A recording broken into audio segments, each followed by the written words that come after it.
Salut! Sejam muito bem-vindos ao Zoom A sobre Autismo. Eu sou Dani Couto e hoje vamos falar da importância do apontar e como ensinar o seu filho a fazer isso. Então, se você está assistindo esse vídeo, provavelmente seu filho ainda não aponta, né? Isso é uma habilidade que acontece até os 18 meses em crianças típicas ou em algumas crianças dentro do espectro, elas podem adquirir essa habilidade também. Só que é comum que elas não tenham, né?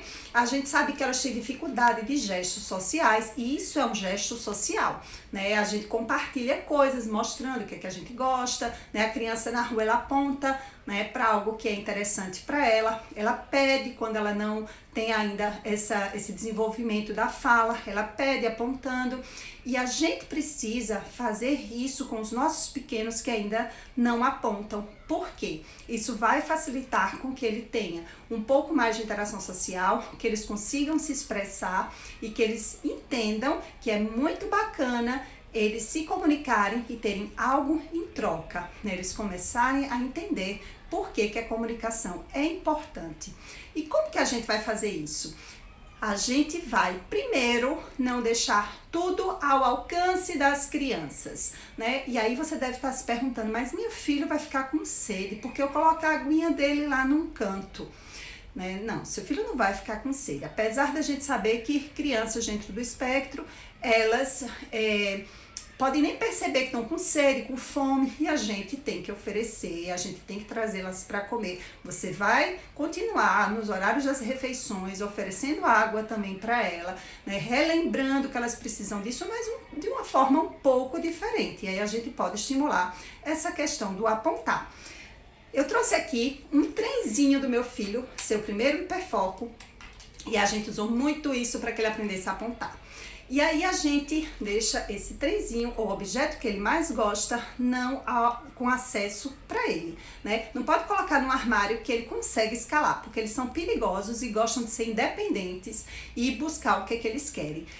Ou a gente vai estimular, aparecer com um trenzinho na mão e deixar de uma forma alta, que ele não consiga alcançar e olha lá, olha só o seu trenzinho, tchu-tchu, tchu-tchu. E aí a criança vai tentar pegar. Quando ela tentar pegar, se tiver uma outra pessoa para lhe ajudar no início, melhor. Porque enquanto você está fazendo esse estímulo, a pessoa vai baixar os dedinhos, esses 3 dedos da criança, e ela vai fazer isso. Só que não se preocupa com esse dedo, porque as crianças têm uma certa dificuldade de baixar esse dedo, mas depois isso vai ficando de forma mais natural.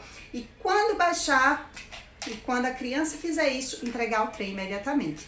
Assim que você entregar esse objeto que essa criança gosta muito, ela vai começar, talvez a não entender na primeira vez, mas várias vezes ela vai começar a entender que apontar, quando ela aponta, ela tem o que ela deseja.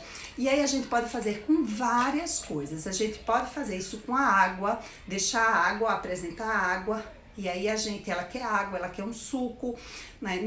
A mesa também, quando a gente tá comendo, deixar alguns alimentos que ela gosta, né? Talvez não colocar tudo no prato dela. E aí ela vai querer pegar esse alimento. E aí ela não tá alcançando. Aqui em casa a gente usava aquela cadeira de alimentação e ele não conseguia ir buscar, ele ficava com a mãozinha. E aí o pai fazia isso e primeiro ela apontava, você quer isso? Que ele ficava dando indício que ele queria aquilo. A gente entendia que era o pão.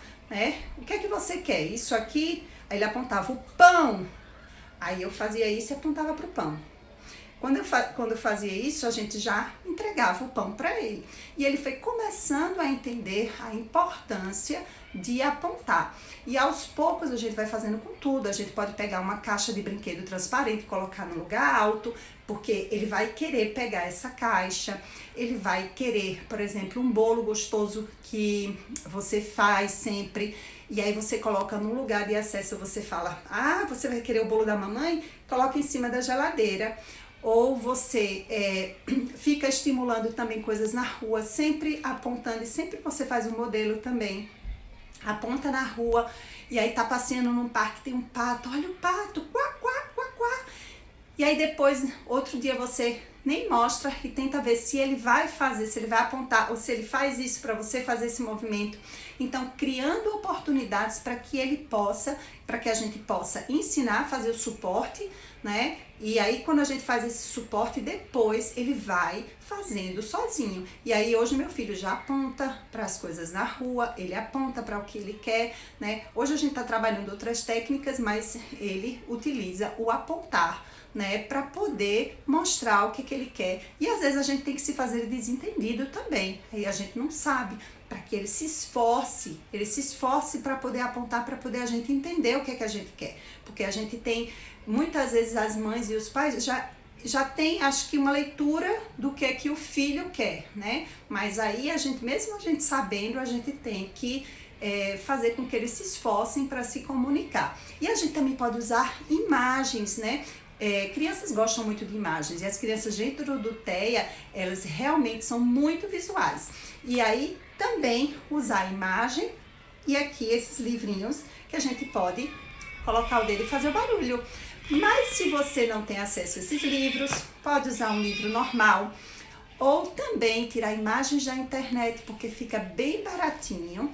E aí você pode estimular também dessa forma, né? Se quer que essa imagem dure muito tempo, pode até emplastificar, né? Animais, né? Objetos de casa.